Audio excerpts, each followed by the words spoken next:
Share বাজার নিয়ে বিস্তারিত আলোচনা করতে আমাদের সঙ্গে যুক্ত হয়েছেন ডিএসসি ব্রোকার্স অ্যাসোসিয়েশনের সভাপতি সাইফুল ইসলাম।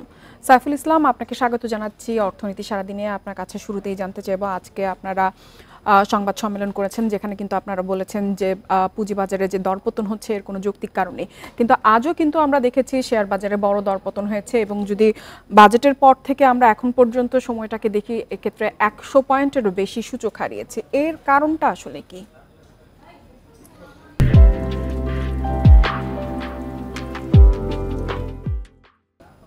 ধন্যবাদ আমাকে আমন্ত্রণ জানানোর জন্য। প্রথমে বলতে হচ্ছে যে আমরা সংবাদ সম্মেলনে এটা স্পষ্টভাবে বলেছি যে যৌক্তিক কারণ যেগুলি থাকে বাজারে দরপতনের, সেই ধরনের কোনো কারণ আমরা সত্যিকার অর্থে দেখতে পাচ্ছি না। আমরা আজকে থেকে 1-2 মাস আগে বলেছি যে যেহেতু ইন্টারেস্ট রেট বেড়ে যাচ্ছে, ট্রেজারি বিল অ্যান্ড বন্ডের রিস্ক ফ্রি আমরা যেটাকে বলি সেটা 12% ধারে কাছে আছে, যার জন্য কিছুটা ইকুইটি মার্কেট সাফার করবে। কিন্তু এখন যে পর্যায়ে চলে আসছে যে আপনার টি বিল বলেন, টি বন্ড বলেন, সেখানে আমরা দেখতে পাচ্ছি যে মোটামুটি একটা অপটিমাম লেভেলে ইন্টারেস্ট রেট পৌঁছে গিয়েছে এবং আপনার স্টক মার্কেটের যে ফান্ডামেন্টালি স্ট্রং যে শেয়ার তাদের প্রাইস এমন পর্যায়ে এসে পৌঁছেছে যে ফান্ডামেন্টালি খুবই স্ট্রং শেয়ারের প্রাইস সাপোর্ট করছে to purchase or to buy the shares, কিন্তু তারপরে আমরা যে এক্সপেক্টেড কোয়ান্টিটি অফ ইনভেস্টার্স মার্কেটে পাচ্ছি না। তো এই ধরনের সিচুয়েশন আমরা যেটা বলি যে সাধারণত একটা কনফিডেন্স ইরোশন থেকে এই ধরনের একটা অড সিচুয়েশন ক্রিয়েট হয় এবং যেটার মধ্যে দিয়ে আমরা যাচ্ছি। এর মধ্যে যেটা আসছে, যেটা আমরা বাজেটের আগের থেকে বলে আসছিলাম যে এই বছর যাতে কোনো ধরনের ক্যাপিটাল গেইন ট্যাক্স আরোপ করা না হয়, এবং এটার কারণ অত্যন্ত যৌক্তিকভাবে তুলে ধরেছেন আমাদের এসএসসি চেয়ারম্যান মহোদয় সাহেব, যে এটা it's a very technical and sensitive market. এখানে লক্ষ লক্ষ বিনিয়োগকারীর অংশগ্রহণ থাকে প্রতিদিন। হঠাৎ করে যে জিনিসটা কোনোদিন ছিল না, ট্যাক্স এমনিতে আমাদের জন্য একটা ফিয়ার ফ্যাক্টর হিসেবে কাজ করে। আমরা কখনোই ক্যাপিটাল গেইন ট্যাক্সের বিরোধী নই। আমরা সবসময় বলে আসছি যে ক্যাপিটাল গেইন যদি হয় এটার উপর ট্যাক্স হবে, একটা না একটা পর্যায়ে এটা আসবেই, এবং সেটার জন্য আমরা যারা ইন্টারমিডিয়ারিজ তারা মানসিকভাবে প্রস্তুত ছিলাম, কিন্তু ইনভেস্টররা আসলে সত্যিকারভাবে ওইভাবে প্রস্তুত ছিল না।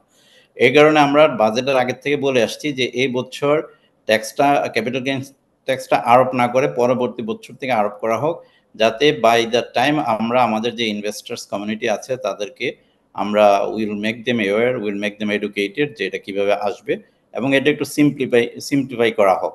এই দুইটা দাবি নিয়ে আমরা আজকে আসছি। যে আপনারা জানেন যে গত 4 বছর ধরে আমরা একটা রিসেশনের মধ্যে দিয়ে যাচ্ছি, বিশেষ করে গত 1 বছর। সেখানে ক্যাপিটাল গেইন সত্যিকার অর্থে কারো হয়েছে কিনা আমি আপনার কাছে এটাই জানতে চাইছিলাম যে গত 1 বছর ধরেই কিন্তু আমরা শেয়ার বাজারে বেশ ভালো দরপতন দেখছি। সেক্ষেত্রে যদি এই মূলধনী আয় করার আরোপটা না করা হয়, বাজার কি বাউন্স ব্যাক করার কোনো সম্ভাবনা রয়েছে কিনা? আর সেক্ষেত্রে এতদিন তো এই করারোপের বিষয়টি ছিল না, তারপরেও কিন্তু বাজারের খুব একটা ভালো অবস্থান ছিল না কেন?